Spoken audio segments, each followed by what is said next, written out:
On the news, Nigeria positioned to become exporter to China following the country's zero tariff on imports. Pope Leo XIV sends message to victims of Damascus church bombing. IHS Nigeria and UNICEF partner to provide relief for victims of Niger State flooding.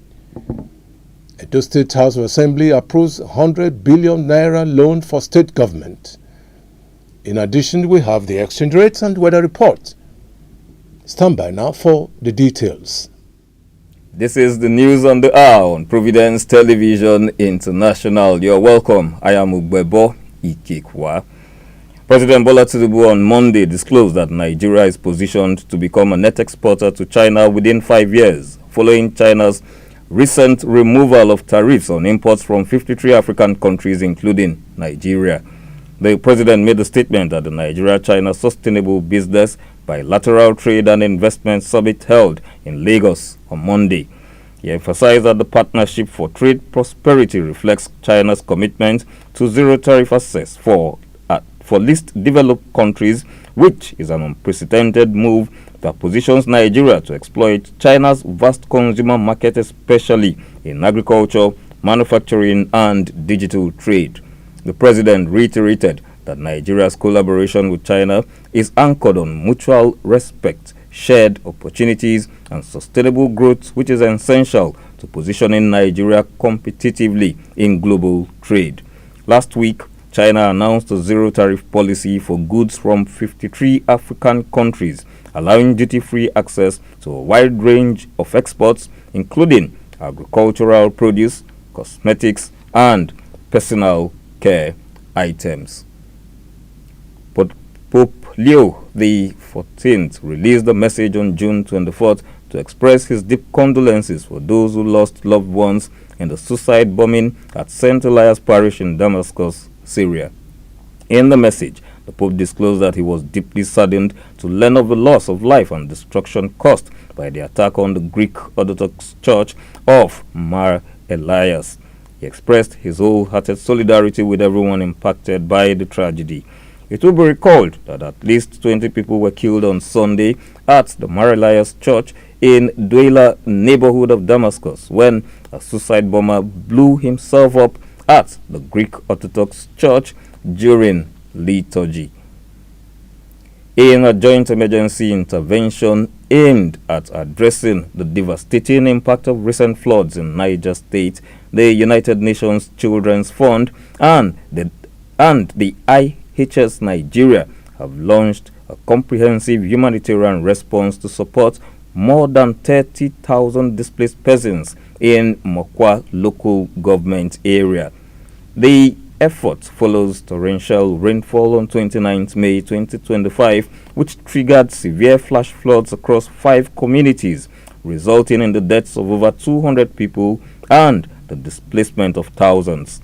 More than 10,000 hectares of farmland were also destroyed, dealing a major blow to the state's food security, while over 500 persons remain missing. Among the most vulnerable affected by the flooding are an estimated 1,600 children and nearly 800 pregnant and lactating women now living in precarious conditions without access to clean water, basic health care, or education. The IHS Nigeria and UNICEF partnership will focus on restoring access to safe water, sanitation, health care, education, and child protection services.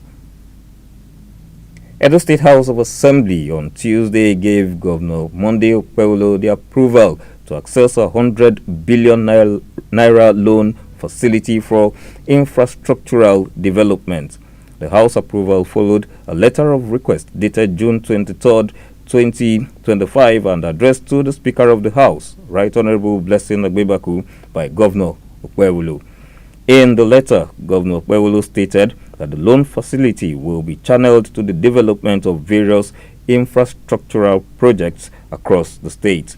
He emphasized that the development of critical infrastructural projects are aimed at enhancing transportation, creating employment opportunities, improving the quality of life for citizens, and boosting economic growth in the state. Governor Monday Powell of Edo State has released 28 additional schools to missionary organizations after the initial 8 schools released on June 16, 2025, following a meeting with Bishop Gabriel Dunia of the Catholic Diocese of Auchi. The 28 schools include Catholic secondary and primary schools across the 3 senatorial districts. Governor Powell disclosed that any affected school currently undergoing renovation by the state government will remain under its supervision until completion. The Inspector General of Police, Kayode Egbetukun, on Tuesday stated that 53 suspects have been arrested in connection with the recent wave of deadlier attacks in Benue and Plateau states. Addressing journalists in Abuja, the IGP described the June 13th massacre in the Yelwata community of Benue State as a coordinated attack of terror. He disclosed that 26 people have been arrested for the attack in Yelwata, 22 suspects in connection with the Plateau incident, and another 5 in Benue for a more recent attack. He further stated that 47 persons were killed and 27 injured in the Yelwata attack, adding that 2 general-purpose machine guns and 8 AK-47 rifles used in the attack were recovered. IGP Egbetukun emphasized that the recent trend of repressor killings where innocent citizens are murdered is barbaric and senseless, noting that the police will go after anyone, planner or executor who attacks any community in Nigeria. The Edo State Police Command has stated that 4 suspected cultists were arrested in various locations in Auchi, Isako West local government area, will be prosecuted after a thorough investigation. The spokesperson for the command, Moses Yamu, disclosed this in a statement on Tuesday, noting that the arrests were made during a joint operation by operatives of the anti-cultism units of the command, Jatu and Auchi divisions. The State Commissioner of Police, Monday Agbonika, assured the general public of the command's resolve to rid the state of cultism, while the suspects will be charged to court as soon as the investigation is concluded. Lagos State Governor Babajide Sanwo-Olu will officially declare open the 23rd African Fencing Championship, which begins today, Wednesday, 25th June, and will run till Sunday, June 29th, 2025 in Lagos. The 5-day 12-event tournament will unfold at Charterhouse, Lagos, the first British independent school in West Africa. Top officials from the International Fencing Federation are in Lagos to grace the championships, marking the 3rd time the continental tournament will be held in sub-Saharan Africa, following previous editions in Senegal in 2002 and Mali 2009 and 2019. 9-time African champions, the Super Falcons, have arrived in Casablanca, the capital of Morocco, ahead of the 2024 WAFCON tournament, which will be played from July 5th to 26th in the North African country. 7 of the players, including American-based trio Ashishat Oshoala, Michelle Alozie, and Deborah Biodun, arrived in Casablanca on Tuesday. Others are Chinwendu Ihezwo, Folashade Ijamilusi, Esther Okoronkwo, and new invitee Chioma Okafor. Nigeria will be seeking a 10th continental title in Morocco, having won 9 of the 12 championships that have been contested since CAF launched the event as a tournament in 1998 to become Africa's most decorated women's national team. And now to the exchange rates. 1 United States dollar, its equivalent in naira, is 1,561. 1 euro, its equivalent in naira, 1,813.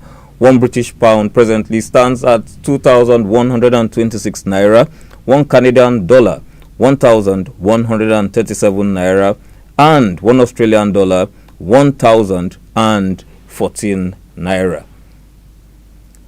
And the weather forecast for Thursday, 26th June. In Abuja, there will be heavy thunderstorms with a temperature of 29 degrees Celsius. In Lagos, there will be scattered thunderstorms with a temperature of 29 degrees Celsius. In Benin, there will be light rain and a temperature of 30 degrees Celsius. In Port Harcourt, heavy thunderstorms, temperature 28 degrees Celsius. In Kaduna, heavy thunderstorms, 32 degrees Celsius. And in Enugu, there will also be heavy thunderstorms with a temperature of 29 degrees Celsius. And in Washington, there will be light rain with 17 degrees Celsius as temperature. In London, light rain also with 24 degrees Celsius. In Johannesburg, it will be sunny with 17 degrees Celsius. And in Rome, it will be sunny with 34 degrees Celsius as temperature. And in Paris, there will be light rain with 26 degrees Celsius as temperature. And that's the news on the hour on Providence Television International. Thanks for watching. Please stay tuned.